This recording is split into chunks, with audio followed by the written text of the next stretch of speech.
اچھا اس دن پھر جب اعجاز کو لے کے چلی گئی پولیس, کچھ عرصہ بعد انہوں نے رابطہ نہیں کیا کہ جی ہم چھوڑ دیتے ہیں, یا ہمیں کچھ پیسوں کی ڈیمانڈ یا کسی قسم کی کوئی ایسی آپ لوگوں کے ساتھ کوئی رابطہ کیا ہو پولیس کی طرف سے؟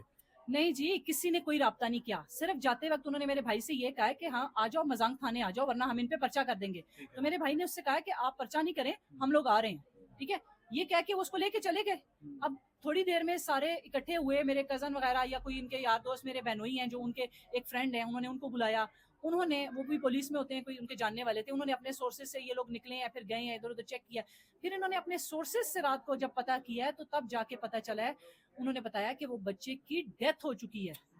انہوں نے یہ اتنے ظالم ہیں کہ اس کی ڈیتھ ہو گئی, اس کو ڈیڈ ہاؤس میں چھوڑا اور ہمیں اطلاع تک دینے کی زحمت نہیں کی. اس کی ڈیتھ کیسی ہوئی؟ اس کو تشدد کا نشانہ بنایا گیا یا پھر قدرتی موت ہوئی اس کی؟ آف کورس تشدد کیا گیا ہے. ایک بچہ جوان ہے, ینگ ہے, اس کو کوئی ایسی بیماری نہیں ہے, اور یہ کہہ رہے ہیں کہ جی اس کو کارڈک اریسٹ ہوا. کیسے؟ اس کی کیا کارڈک کی کوئی ہسٹری ہے؟ نہیں, کوئی ہسٹری نہیں ہے اس کی کارڈک کی. بیمار تھا کیا اعجاز؟ بالکل بھی نہیں, بالکل ہیلدی. اگر وہ بیمار ہوتا تو کیا آفس والے اس کو آفس میں رکھتے جاب پہ؟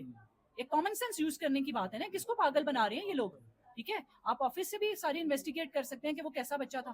اس کی کوئی ہارٹ کی ہسٹری نہیں تھی, بی پی کی ہسٹری نہیں تھی, وہ بالکل ہیلدی تھا, بالکل کسی فٹ تھا. مقدمے میں مطلوب بھی نہیں تھا, کسی میں بھی مطلوب نہیں تھا.